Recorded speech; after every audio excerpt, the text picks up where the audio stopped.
Hello friends, welcome to my YouTube class. And in today's class we are going to start the new chapter, and the chapter is breathing and exchange of gases. And in today's video we will cover two topics: type of respiration and human respiratory system. The first topic is types of respiration. So types of respiration you are knowing from the class 10th, that is aerobic respiration and anaerobic respiration. The first is aerobic respiration, the respiration which include or which involve the oxygen is called as aerobic respiration. The respiration in which oxygen is involved is called aerobic respiration, and the respiration in which oxygen is absent, it is not get involved, that is called as anaerobic respiration.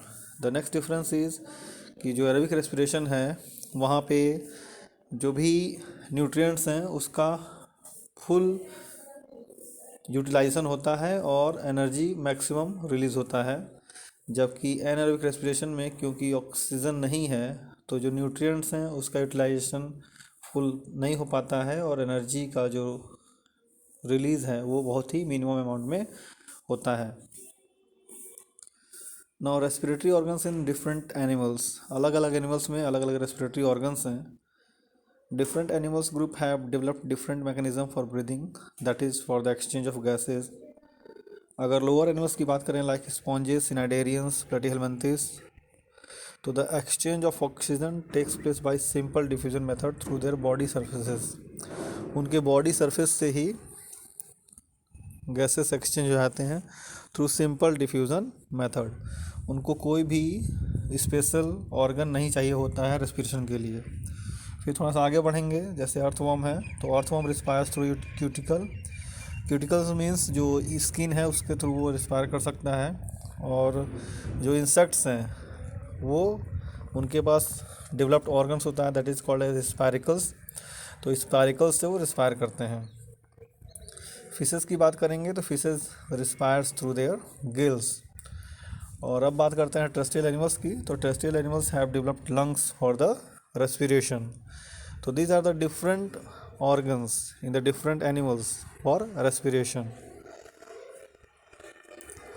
This is the figure of human respiratory system. तो human respiratory system epiglottis से शुरू होता है.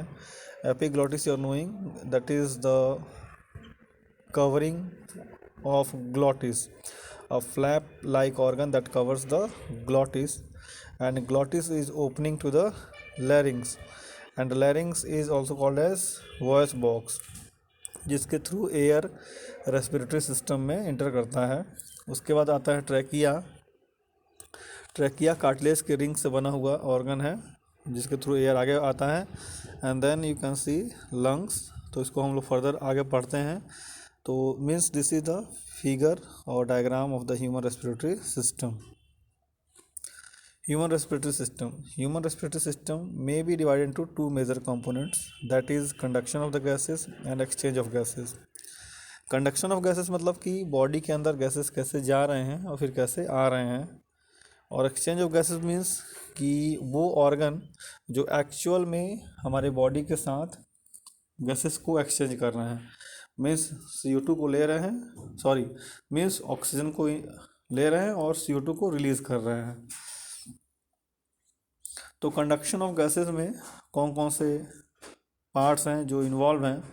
The various parts of the respiratory system which are involve in conduction of gases are external layers. External layers क्या हैं?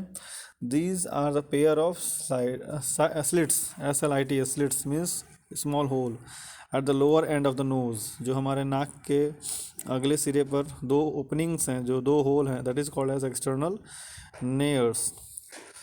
और उससे फिर एयर अंदर जाता है. Nasal chambers, pair of passage located at the back of nostrils just above the mouth cavity, that is called as nasal chamber. तो external layer से हमने एयर लिया, ऑक्सीजन लिया, वो नेसल चैम्बर्स में गया. Then internal layers, these are the posterior opening of the nasal chambers that lead into the nasopharynx. तो यहाँ से नेसोफेरिंग्स में जाता है एयर. नेसोफेरिंग्स क्या है? It is the upper part of the bearing into which internal layers open। तो नेसोफेरिंग्स में इंटरनल लेयर्स ओपन होते हैं। Larynx, it is the upper part of the trachea, trachea का सबसे ऊपर पार्ट लैरिंग्स होता है। It allow air to pass into lungs of pharynx through pharynx open through glottis of the larynx into trachea.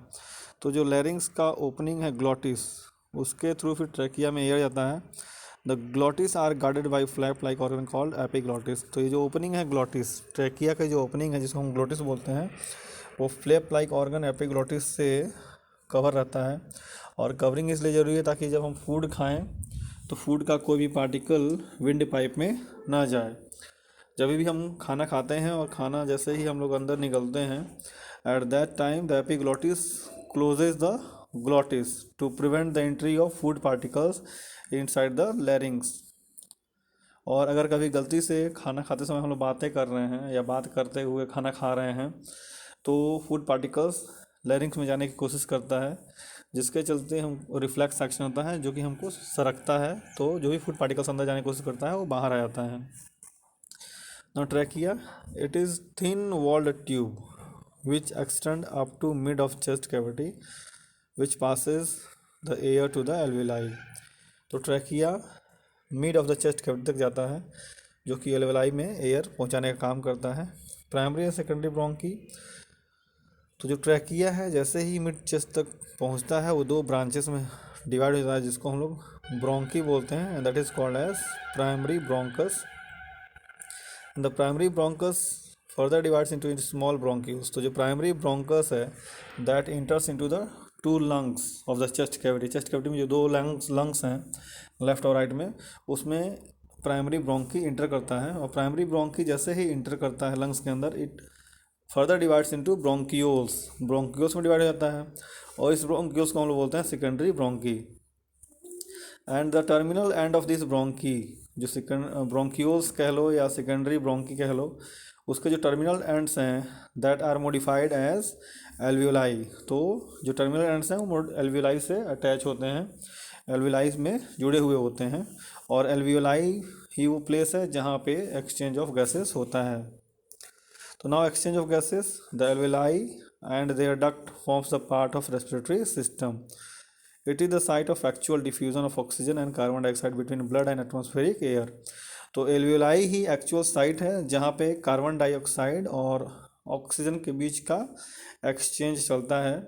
The branching network of bronchioles and alveoli compromises the lungs which provide the surface for exchange of the gases in the humans. तो यहीं पर actual exchange of gases होता है।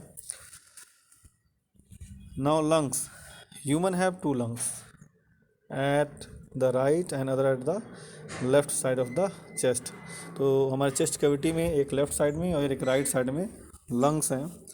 And these are triangular in shapes. जो lungs हैं हमारे basically triangular in shape हैं, bag like structure हैं जो कि रेस्पिरेटरी ऑर्गन को कंसंट्रेट करता है, and are the sites of gaseous exchange. तो lungs are the basically site of gaseous exchange. They lie in the thoracic cavity on the side of the heart and the cavity is enclosed by vertebrae, ribs and diaphragm।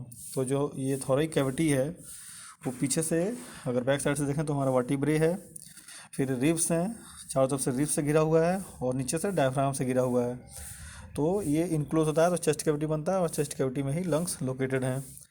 Each lung is enclosed by two layered membrane called pleura. तो जो lungs हैं that is enclosed by double layer membrane called pleura और pleural membrane, and the cavity which is enclosed by this two layer membrane is called as pleural cavity, and the cavity is filled up with fluid called as pleural fluid। तो ये जो pleural fluid है वो pleural cavity से थोड़ा थोड़ा release होता रहता है, and that reduces the friction of the lungs when it expends and contracts for the respiration. तो जब कॉन्ट्रैक्ट और एक्सपेंड होता है रेस्पिरेशन के लिए तो उस समय फ्रिक्शन को रिड्यूस करता है ताकि चेस्ट कैविटी में बहुत ज़्यादा फ्रिक्शन ना हो। तो वहाँ पे ये प्लूरल फ्लूइड बहुत ही यूज़फुल होता है। That's all in today's video. Thanks a lot for watching my video.